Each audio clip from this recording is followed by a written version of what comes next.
시청자 여러분, 한 주간 안녕하셨습니까? 마동환의 법률상식 진행자 마동환 변호사입니다. 오늘부터는 저희가 그 시리즈로 강의를 계속하고 있는데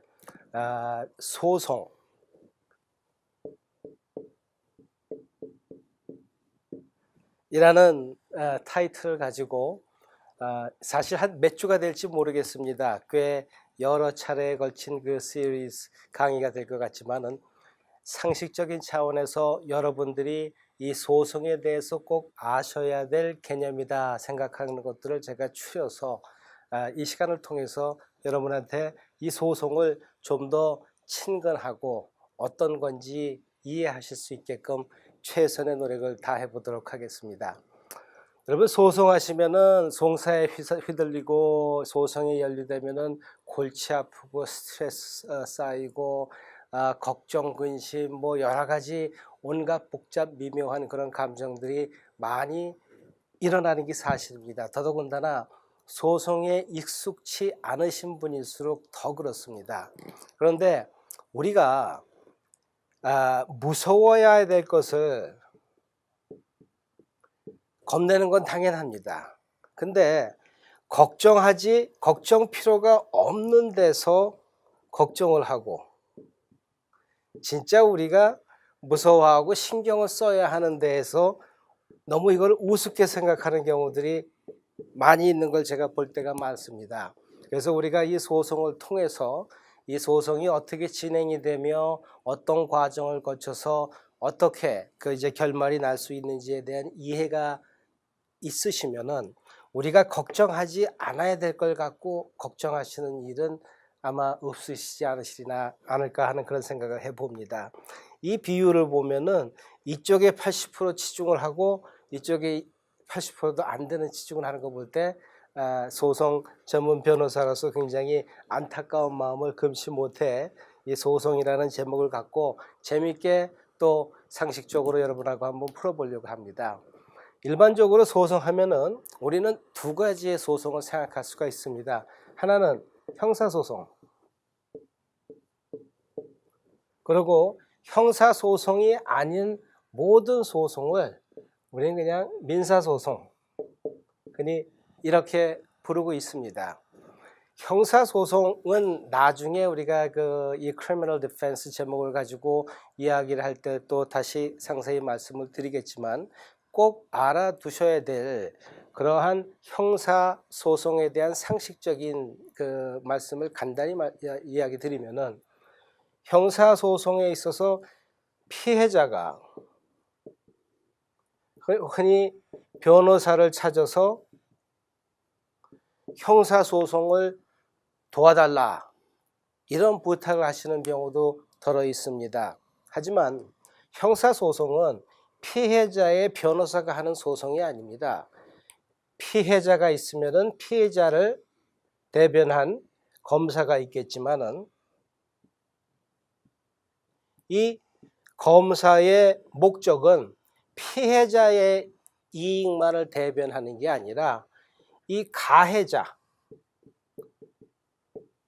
범죄 행위를 저지른 이 가해자를 전체 people of the state of California, 예를 들어서 캘리포니아의 검사 같으면 캘리포니아에 사는 전 주민을 대신해서 이런 가해자를 벌주고자 하는 그러한 소송이 형사소송이고, 그리고 형사법 전문 변호사라 하는 의미는 criminal defense로서 그러한 소송을 당하고 있는 이 가해자를 변호해 주는 것을 형사법 전문 변호사라 이렇게 얘기를 합니다. 그러니 피해자가 형사법 전문 변호사한테 찾아가서 이거를 형사 고발을 해달라 하는 얘기는 있을 수가 없죠.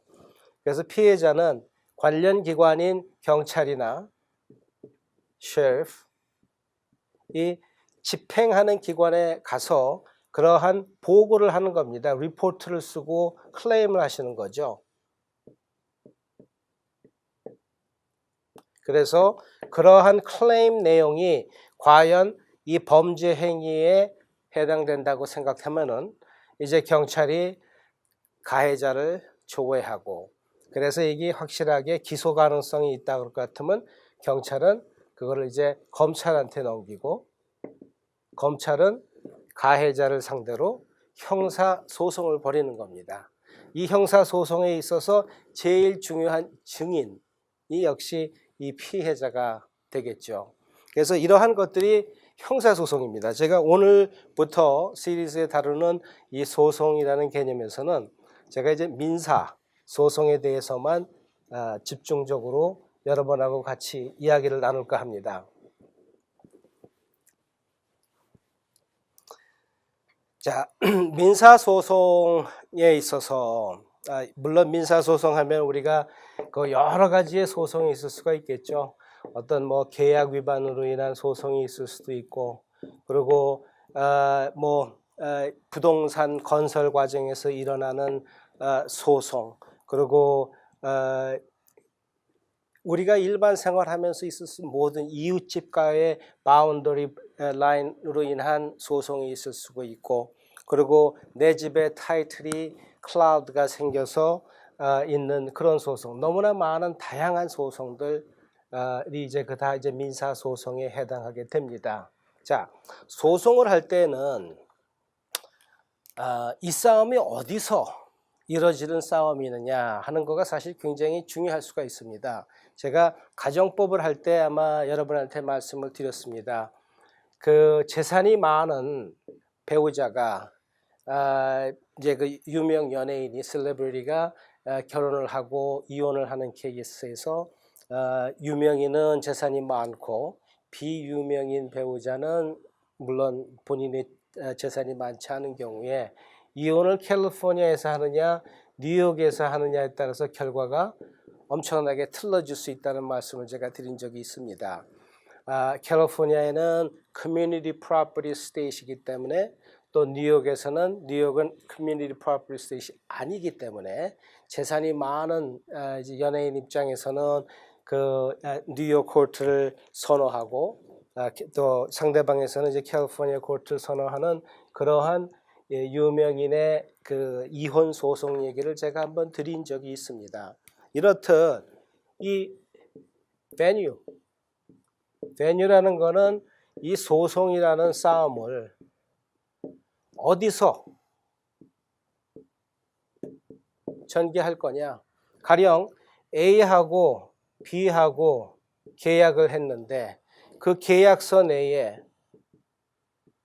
어떤 분쟁 시에는 호주, 오스트레일리아 법에 의해서 또 그 법원에 의해서 결정짓는다 라는 항목이 있었었다.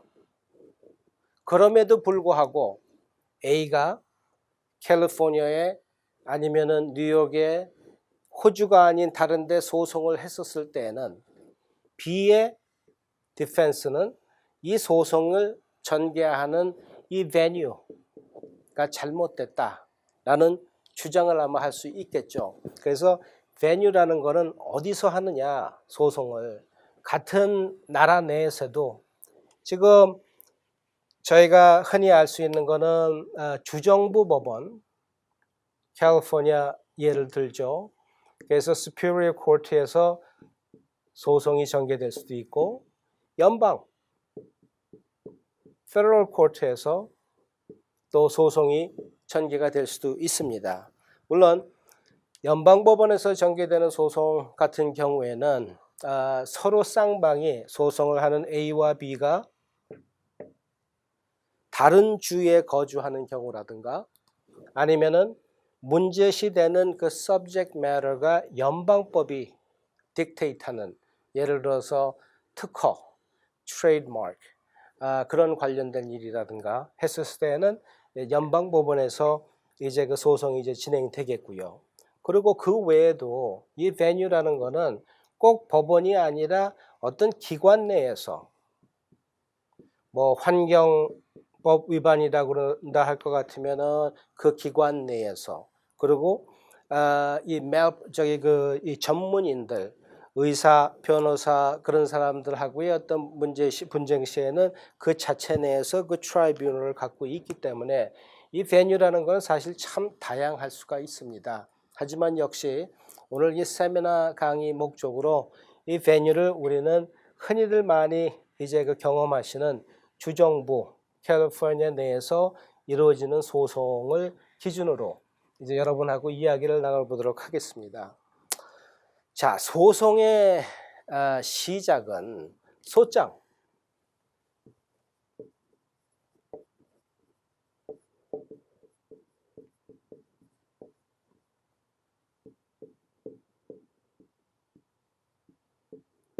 이 summons and complaint이라고 하는 소장을 소송하는 사람이 법원에 접수함으로써부터 이제 소송은 시작이 되겠죠. 접수할 때에 접수 파일링 피와 또 하게 되면 케이스 넘버가 이제 어사인이 됩니다. 이게 제일 첫 번째 1단계가 소송을 접수하는 거, summons and complaint. 그리고 그 다음에는 이 소장을 전달해야 됩니다.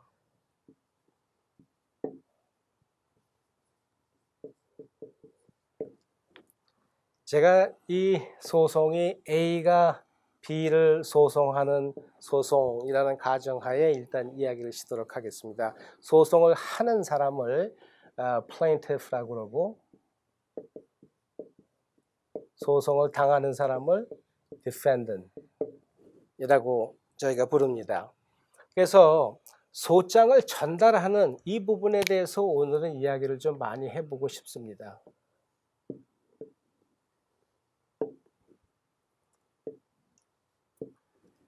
A가 소송을 해서 소장을 B한테 전달해야지 되는데 그러려면 B가 어디 있는지를 알아야 됩니다.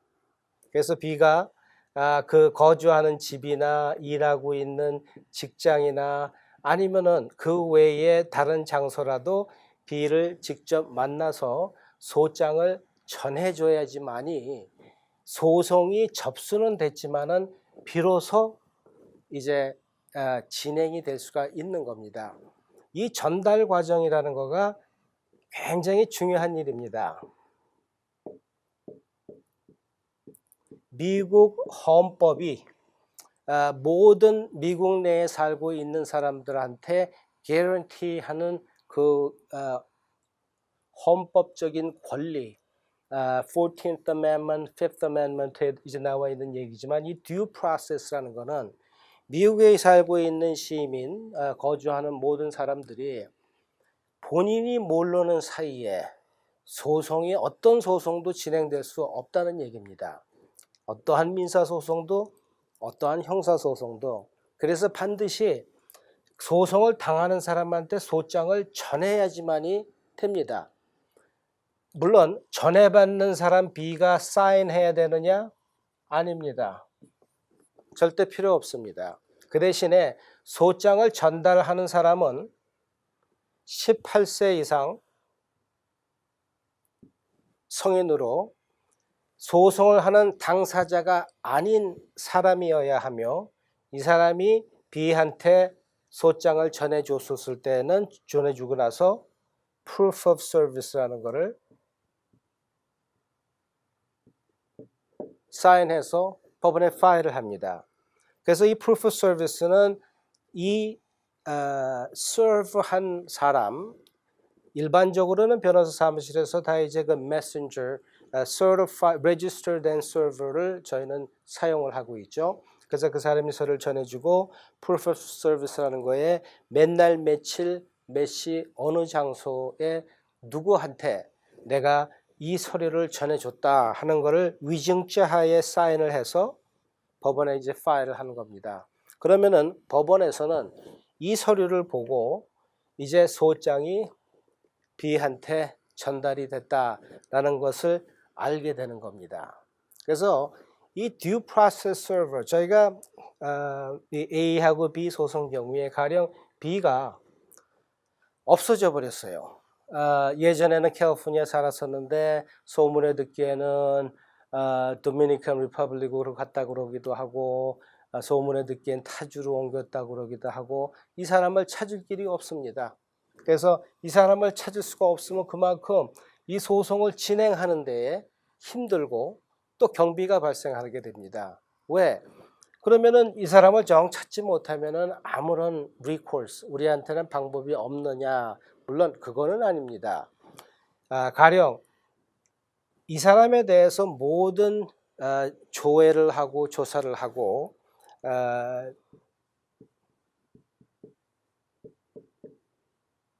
skip tracing이라는 서비스가 있습니다.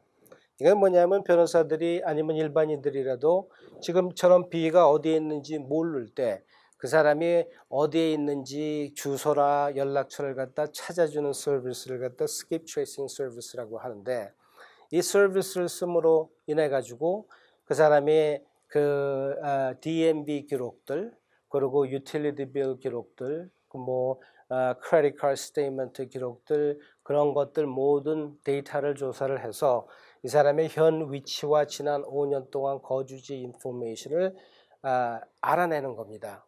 그래서 안대를 다 갔는데도 그 사람 당사자를 찾지 못하고 당사자가 없어서 전해주지 못하는 경우가 생겼을 때에는, 그때는 이 소송을 한 사람은 법원에다가 publication order라는 걸 신청을 합니다. 그 얘기는 이 사람한테 전달을 찾을 길이 없으니까 신문지상이나 이 광고를 내므로 인해 가지고 퍼블리케이션을 통해서 전해준 거를 대신 하도록 하게 해달라라는 게 이제 하는 요청이 법원에다 할 수 있는 요청입니다. 여러분이 이렇게 보셨듯이 소송이라는 게 A와 B가 서로 이웃집에 살고 늘 어디 있는지 안다고 그럴 것 같으면은 소장을 파일해서 상대방한테 간단하게 전해주면 됩니다.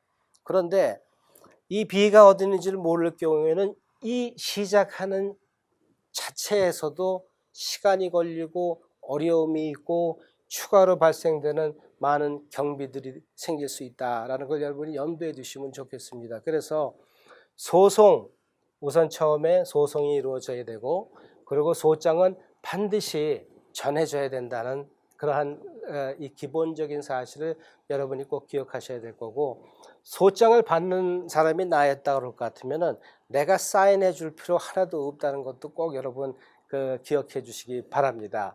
그래서 소송의 진행은 이제 소장이 접수가 되고, 그리고 서비스라는 과정을 통해서 B한테 전달이 됨으로써 이제 시간이 클릭하기 시작합니다.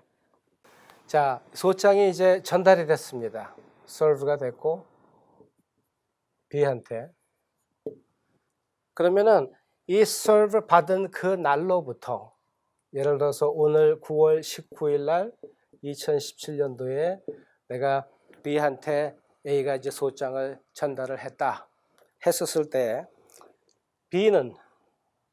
B의 시계는 이때부터 움직이기 시작합니다. B는 30일의 기간이 있습니다. 이 30일 이내에 B는 법적 대응을 하든가 아니면은 아무것도 하지 않든가 하는 그런 일이 생기게 되겠죠. 아무것도 하지 않는다는 의미는 어쩌면 B는 내가 법적 대응할 법원 파일링 피도 없고 변호사 비도 힘들고 가진 게 아무것도 없는 상태에서 내가 뭘 하랴 하는 그런 상황을 얘기하겠습니다. 그래서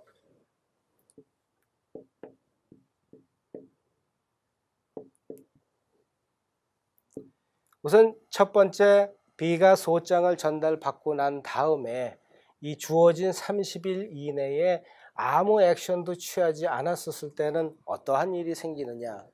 그때는 A가, 소송을 한 플레인티프가 디폴트 신청을 할 수가 있습니다. 그 얘기는 무슨 얘기냐 하면은 내가 이러이러한 이유로 이러한 B의 잘못을 인해 가지고 소송을 했고 그 소장을 B한테 내가 전해줬음에도 불구하고 또 B가 30일 동안 법적 대응을 할 수 있는 기간이 있었음에도 불구하고 그 기간이 지나도록 아무 답변이 없기 때문에 A 소송하는 내가 디폴트를 요청합니다. 그 얘기는 일방적으로 주장한 나의 모든 것을 그 소송에서 주장한 것을 다 법원에서 인정해달라 하는 그런 의미의 이제 그 request for default를 이제 하시게 되시는 겁니다.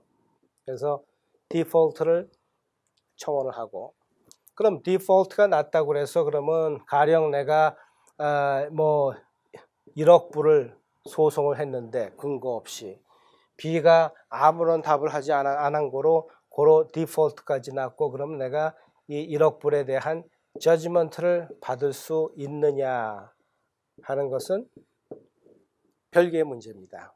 왜?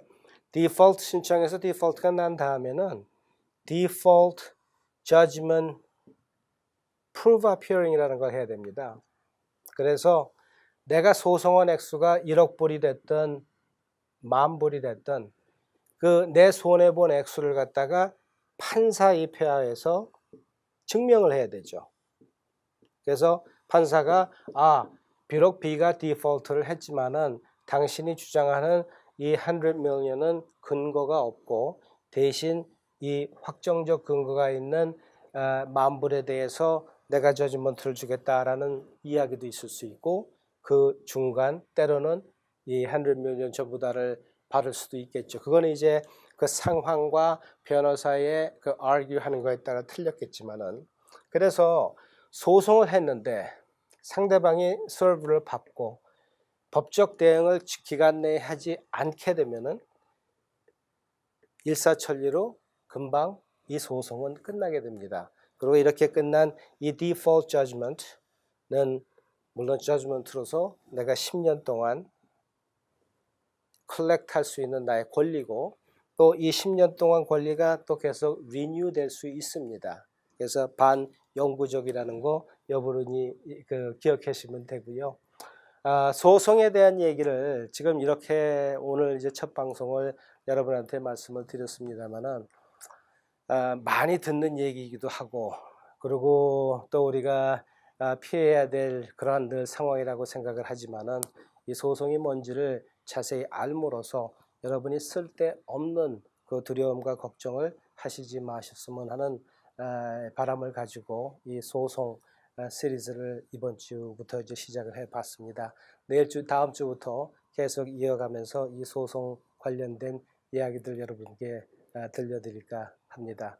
여러분 환절기에 몸 건강 유의하시고 다음 주에 또 뵙도록 하겠습니다. 안녕히 계십시오.